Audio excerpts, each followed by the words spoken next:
Police Scotland have been criticised widely over a controversial self-identification policy whereby they allow rapists to self-identify and be recorded on police files whether they want to be classed as a male or female.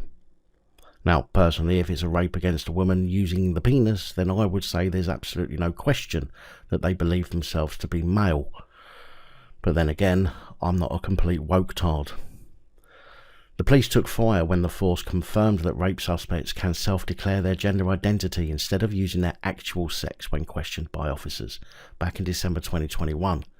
At the time, Detective Chief Constable Malcolm Graham said it was a hypothetical situation. He added the sex and gender identification of individuals who come into contact with the police will be based on how they present or how they self-declare, which is entirely consistent with the values of our organisation. Woke. We don't require evidence or certification as proof of biological sex or gender identity other than a person's self-declaration, unless it's pertinent to an investigation which they are linked as a victim, witness or accused.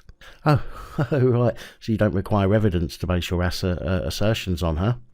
Don't need evidence of facts to put on your police paperwork? Yeah, seems just about what we would expect from you. He added, I do think in the scale of what we are dealing with, we've had 1,229 rapes reported to us in the first 6 months of the year.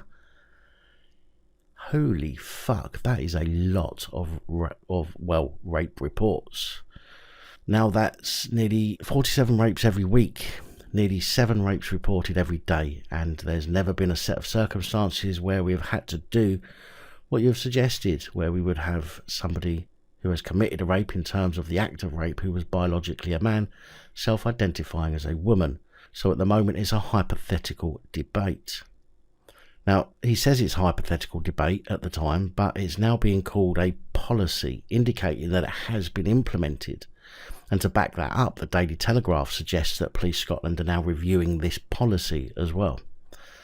The chairman of the Scottish Police Authority, Martin Evans, is due to tell a board meeting that police are rightly reviewing internal policies and recording procedures around sex and gender. It means the force is making a huge U-turn, as they have previously defended the policy, saying it was consistent with its values. DC Malcolm Graham also said that any concerns about it was hypothetical because the situation had never arisen, which simply means that you're lucky you haven't had to implement it in a practical real-world situation yet. But guaranteed, if you had come across a man who rapes a woman and said he feels like a woman... Man, I feel like a woman. In Mr. Evans' written update, he reveals that a number of discussions have taken place between Police Scotland and the Scottish Government about the issue. He added that the Scottish Police Authority had been clear that it expects Police Scotland to comply with all relevant legislation and professional guidance in relation to sex and gender data recording, and he believed that the force had made every effort to do so. Self-identification is a controversial issue in Scotland, with the Scottish Government facing massive criticism over its plans to allow Scots to legally change their own gender by self-declaration and without the need for medical evaluation. The Gender Reform Act is due to come before members of Scottish Parliament early this year, but a number of women's groups have already called for a rethink. Now, let's just be serious for a moment. If men rapists or other sexual deviants are allowed to self-identify as women to the police, then they will be able to identify the same at court, and potentially that will have an effect on where they're placed in the prison system. I've got absolutely nothing against people who think that they're the opposite sex, but when it comes to biology, there is no denying the facts.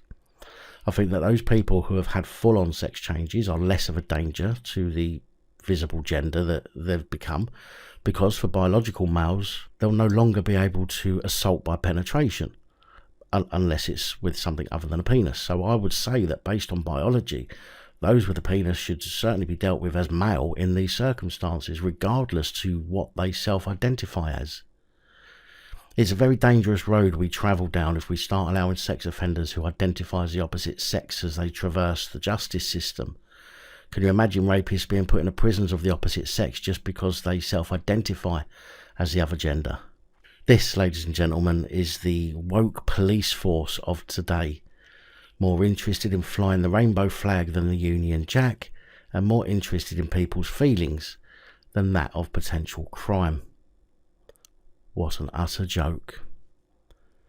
Big thank you to channel supporters, especially these guys. Your support is truly appreciated. Don't forget to like, share, comment and subscribe. Let me know your thoughts, as I know many of you will. And until next time, stay safe, look after each other, film the police and other officials.